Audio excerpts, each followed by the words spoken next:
इस वीडियो में हम आधुनिक हिंदी कविता में जयशंकर प्रसाद जी द्वारा रचित कविता पेशोला की प्रतिध्वनि को पढ़ने वाले हैं। इसकी सरल व्याख्या को पढ़ेंगे और उससे पहले हम प्रसाद जी का संक्षिप्त परिचय देखेंगे। तो आइए वीडियो को स्टार्ट करते हैं, देखते हैं प्रसाद जी का परिचय। जयशंकर प्रसाद छायावाद युग के 4 प्रमुख स्तंभों में से एक है, जिन्होंने हिंदी साहित्य को काव्य, नाटक, उपन्यास, कहानी और निबंध जैसी विविध विधाओं में अद्वितीय योगदान दिया। उनका साहित्यिक जीवन भाव, कल्पना, संगीत और दर्शन के उत्कृष्ट संगम का प्रतीक है। उन्होंने हिंदी काव्य में छायावाद को अपनी क्लासिक पूर्णता प्रदान की, जिसमें सौंदर्य बोध, श्रृंगारिकता, भावानुभूति, प्रकृति चित्रण, आध्यात्मिकता और मानवीय करुणा का गहन चित्रण देखने को मिलता है। उनकी कविताओं में गीति शैली के तत्व जैसे भावात्मकता, नाद सौंदर्य, ध्वन्यात्मकता और कोमलता प्रमुख है। उन्होंने प्रबंध और मुक्तक दोनों शैलियों में काव्य रचना की। कामायनी उनकी कालजयी काव्य रचना है, जिसे आधुनिक हिंदी साहित्य का शिखर माना जाता है। इसके अतिरिक्त आंसू, लहर, झरना, उर्वशी आदि उनकी प्रसिद्ध काव्य कृतियाँ हैं। गद्य के क्षेत्र में भी उन्होंने ऐतिहासिक और सांस्कृतिक चेतना से युक्त नाटक, कहानियाँ और उपन्यास रचे हैं। उनके प्रसिद्ध नाटकों में स्कंदगुप्त, चंद्रगुप्त, ध्रुव स्वामिनी, जनमेजय का नागयज्ञ प्रमुख है। कंकाल, तितली और इरावती उनके उपन्यास है, जबकि छाया, आंधी, इंद्रजाल आदि उनकी बेहतरीन कहानी संग्रह है। प्रसाद जी की भाषा संस्कृत निष्ठ, गंभीर और काव्यात्मक है। उन्होंने लाक्षणिक प्रयोग, प्रतीक योजना और प्रकृति के सूक्ष्म निरीक्षण के माध्यम से हिंदी साहित्य में नूतनता और गहराई प्रदान की। इस प्रकार जयशंकर प्रसाद हिंदी साहित्य के एक युग प्रवर्तक रचनाकार है, जिन्होंने साहित्य की सभी प्रमुख विधाओं को समृद्ध किया और हिंदी साहित्य को उच्च शिखर पर पहुंचाया। आइए अब हम प्रसाद जी की कविता पेशोला की प्रतिध्वनि की व्याख्यात्मक विश्लेषण करते हैं।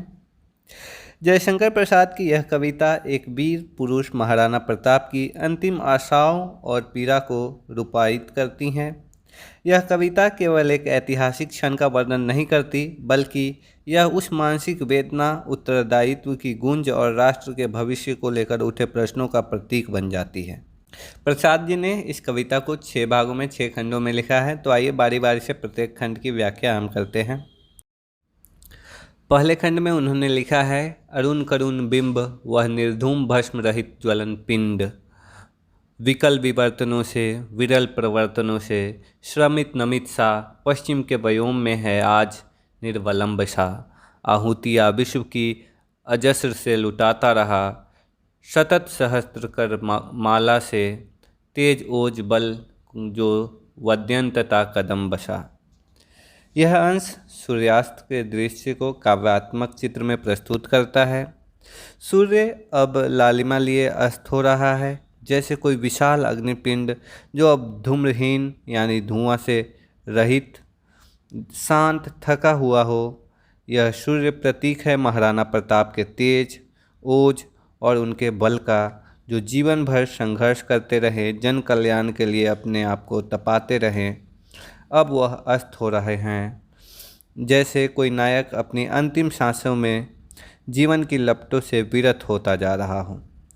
इसके बाद दूसरे खंड में प्रसाद जी लिखते हैं, पेशोला की उर्मियाँ है शांत घनी छाया में, तट तरु है चित्रित तरल चित्र सारी में, झोपड़े खड़े है बने शिल्प के विषाद के, दग्ध अवसाद से धूसर जलद खंड भटक पड़े हैं, जैसे विजन अनंत में कालिमा बिखरी है संध्या के कलंक सी, दुंद भी मृदंग सूर्य शांत स्तंभ मौन है।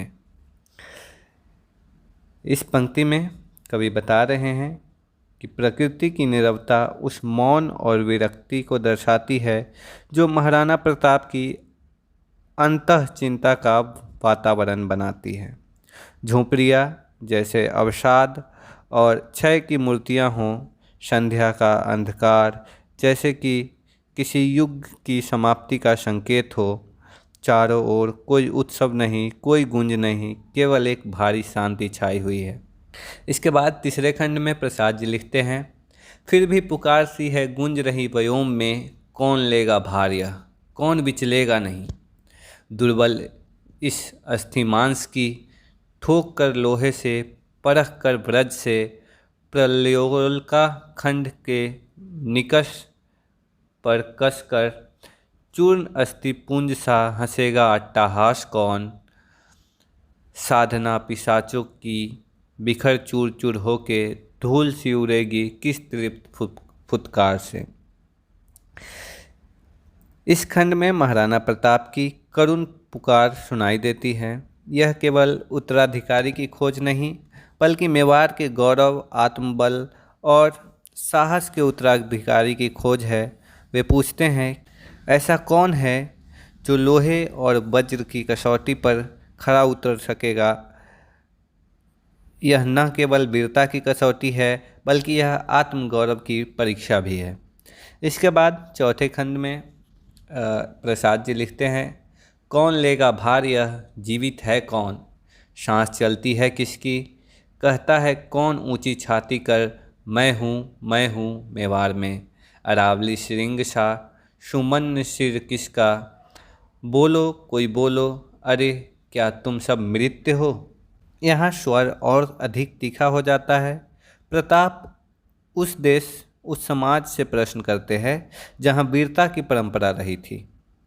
उनकी आवाज़ में निराशा और विफलता की पीड़ा है कि क्या अब कोई नहीं बचा जो इस राष्ट्र के लिए संकल्प ले सके। क्या तुम सब मर चुके हो, तुम सब मृत्य हो चुके हो। यह धिक्कार है उस चेतना को जो शिथिल हो चुकी है।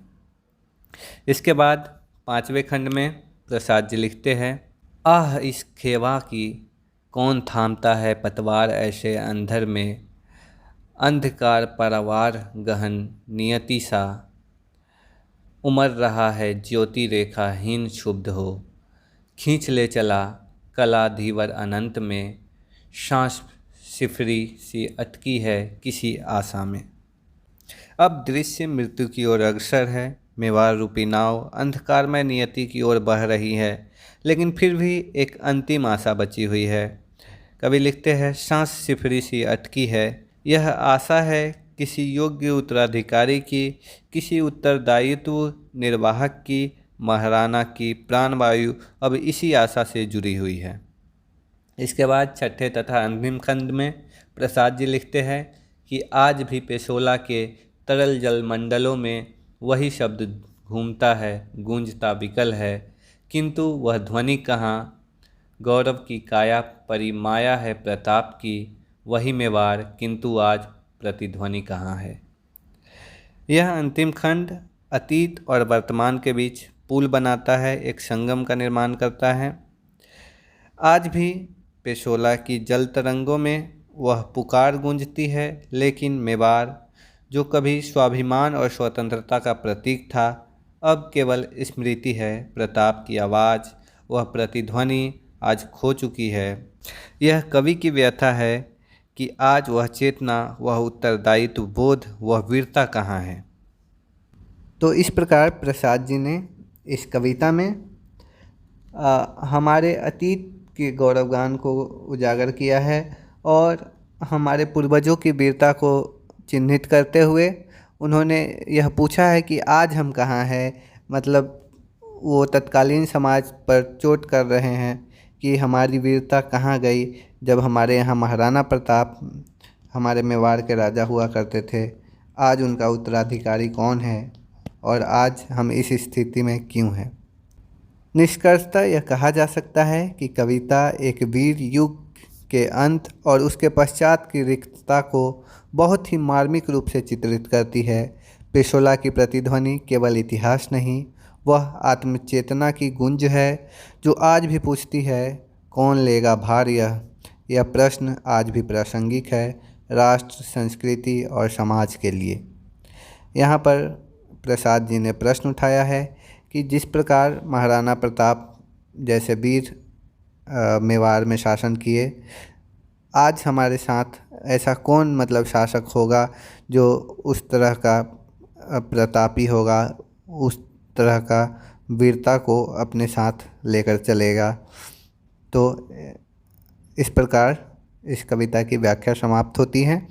आशा करता हूँ इस वीडियो में जो बताया गया वो आप समझ पा रहे होंगे। अगर कोई डाउट होता है तो आप कमेंट सेक्शन में पूछ सकते हैं। बाकी आपकी पाठ्यक्रम में जितनी भी रचनाएं संकलित हुई हैं उन पर वीडियो बनाई जा रही है, तो वो आप हमारे चैनल पर प्लेलिस्ट में देख सकते हैं। धन्यवाद।